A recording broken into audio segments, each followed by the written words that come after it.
नमस्कार दोस्तों, स्वागत है आपका आपके अपने चैनल धार्मिक दर्शन में। सनातन धर्म में एकादशी तिथि को बेहद शुभ माना गया है। एकादशी तिथि पर जगत के पालनहार भगवान विष्णु और मां लक्ष्मी के समक्ष व्रत रखकर पूजा करने से जातक को शुभ फल की प्राप्ति होती है और सभी मुरादें पूरी होती हैं। हर माह 2 एकादशी तिथि पड़ती है और सबका अपना महत्व होता है।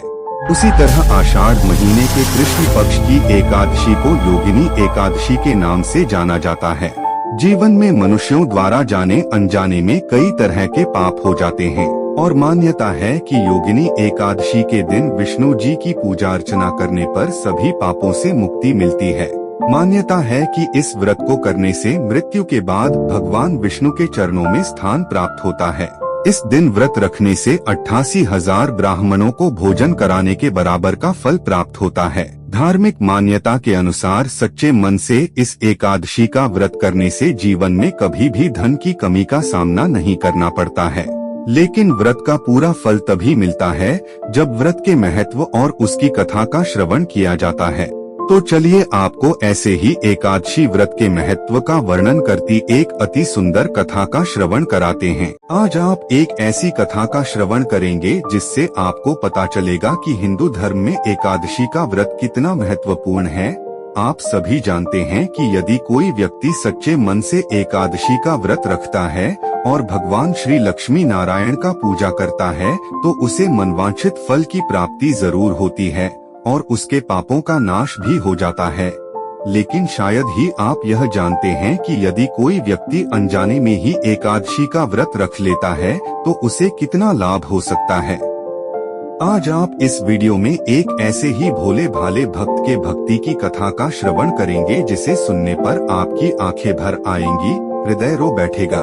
शायद आपको उससे ईर्ष्या भी हो सकती है कि उसके जैसी आपकी किस्मत क्यों नहीं है। स्कंद पुराण में कहा गया है कि हरिवासर यानी एकादशी और द्वादशी व्रत के बिना तपस्या, तीर्थ स्थान या किसी तरह के पुण्याचरण द्वारा मुक्ति नहीं होती। पद्म पुराण का कहना है कि जो व्यक्ति इच्छा या न चाहते हुए भी एकादशी उपवास करता है वो सभी पापों से मुक्त होकर परम धाम वैकुंठ धाम प्राप्त करता है। तो दोस्तों चलिए अब कथा का श्रवण करते हैं। बहुत साल पहले की बात है। रामपुर नाम के एक गांव में एक गरीब परिवार रहता था। घर के मुखिया ही घर का खर्च उठाते थे। उसकी 2 बेटियां और 2 बेटे थे। सभी घर का खर्च चलाने के लिए अपने पिता का किसी न किसी रूप में मदद करते। लेकिन घर का सबसे छोटा बेटा पेटू और भोला भाला युवक था जिसका नाम था आनंद। वह बहुत ही साफ दिल का था, किसी के लिए भी मन में छल कपट नहीं था तथा उसका मन केवल श्री हरि की भक्ति में ही लगता था। उसके अलावा आनंद दिन भर कोई काम नहीं करता था, बस खाता और भक्ति करता और फिर सो जाता।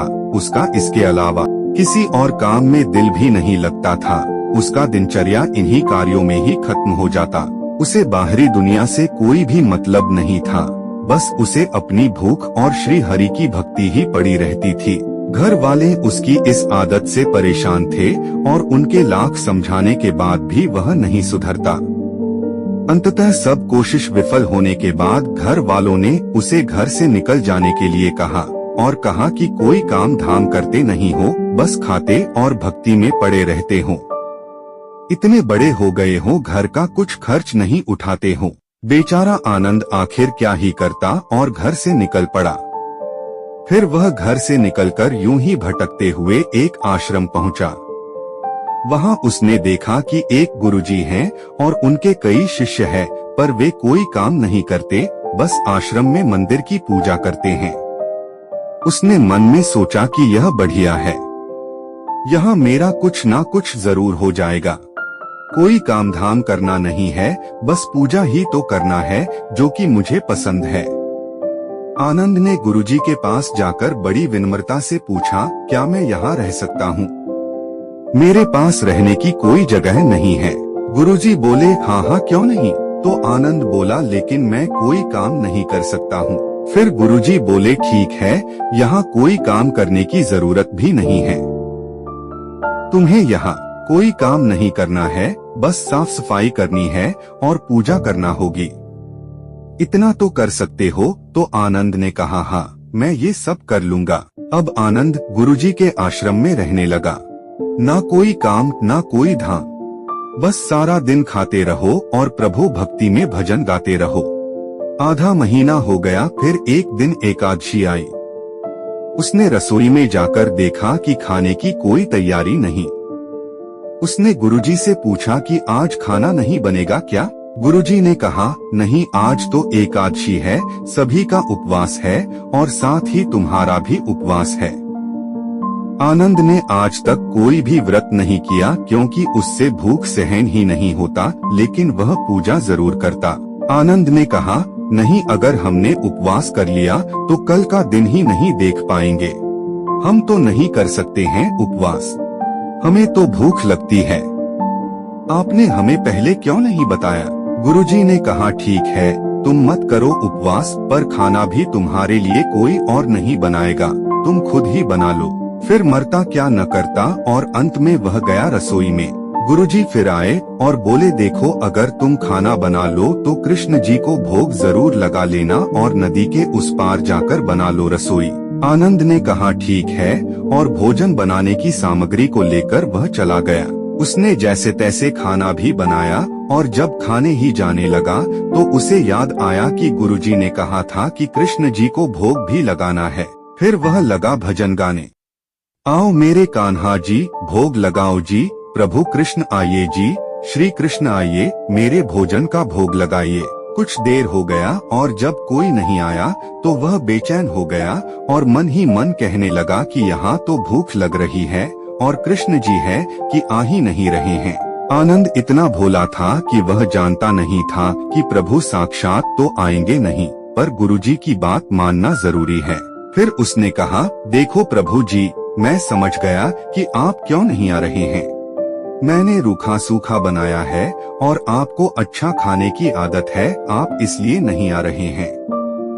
तो सुन लीजिए प्रभु, आज वहाँ भी कुछ नहीं बना है, सबने एकादशी का व्रत किया है, खाना हो तो यह भोग ही खा लीजिए।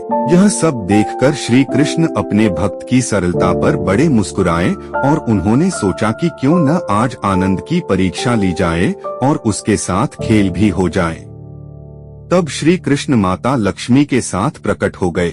माता लक्ष्मी और श्री कृष्ण को देखकर उसने उनको प्रणाम तो किया, पर वह असमंजस में भी पड़ गया और बोला, गुरुजी ने तो कहा था कि केवल कृष्ण जी आएंगे, पर यहाँ तो माता लक्ष्मी भी आई हैं और मैंने तो भोजन बस हम दोनों का ही बनाया है। उसके इस प्रश्न पर माता लक्ष्मी और श्री कृष्ण दोनों मुस्कुराने लगे और कहें कि आज हम तुमसे पहली बार मिले हैं और क्या तुम हम दोनों को भोजन नहीं कराओगे? भोला आनंद ने प्रभु से कहा, क्यों नहीं, चलिए कोई बात नहीं, आज आप दोनों ही भोजन कर लीजिए। अनजाने में ही आज पहली बार उसका भी एकादशी का व्रत हो गया। फिर वह बोला, प्रभु मैं तो भूखा ही रह गया, लेकिन मुझे आप दोनों को देखकर बड़ा अच्छा ही लग रहा है। लेकिन अगली एकादशी पर ऐसा नहीं कीजिएगा, पहले ही बता दीजिएगा कि कितने जन आ रहे हैं, और हाँ, थोड़ा जल्दी आ जाइएगा, पेट का सवाल है। कृष्ण जी उसकी बात पर बड़े मुदित हुए और प्रसाद ग्रहण करके दोनों चले गए। भोला आनंद को इतना भी नहीं पता कि उसे प्रभु के दर्शन हो गए, जो शायद ही किसी को होता है। अगली एकादशी तक यह भोला मानस सब भूल गया। उसे लगा कि प्रभु ऐसे ही आते होंगे और प्रसाद ग्रहण करते होंगे। फिर एकादशी आई। उसने गुरुजी से कहा, मैं चला अपना खाना बनाने, पर गुरुजी थोड़ा ज्यादा अनाज लगेगा, वहाँ 2 लोग आते हैं। गुरुजी मुस्कुराए और मन ही मन बोले, भूख के मारे बावला हो गया है। ठीक है, ले जा और अनाज ले जा। अब की बार आनंद ने 3 लोगों का खाना बनाया। फिर गुहार लगाई, प्रभु कृष्ण आइए, माँ लक्ष्मी संग आइए, मेरे भोजन का भोग लगाइए। लेकिन उसे क्या पता कि उसके साथ प्रभु ने फिर से एक खेल खेला है। प्रभु की महिमा भी निराली है। भक्त के साथ कौतुक करने में उन्हें भी बड़ा मजा आता है। इस बार वे अपने भाई बलराम और बहन सुभद्रा को भी लेकर आ गए। इस बार तो यह सब देखकर आनंद को चक्कर ही आ गए और उसे कुछ समझ नहीं आ रहा था क्या हुआ। उसने सभी को प्रणाम किया और फिर प्रभु से कहा, एक का भोजन बनाया तो 2 आए, आज 2 लोगों का खाना बनाया तो पूरा खानदान आ गया।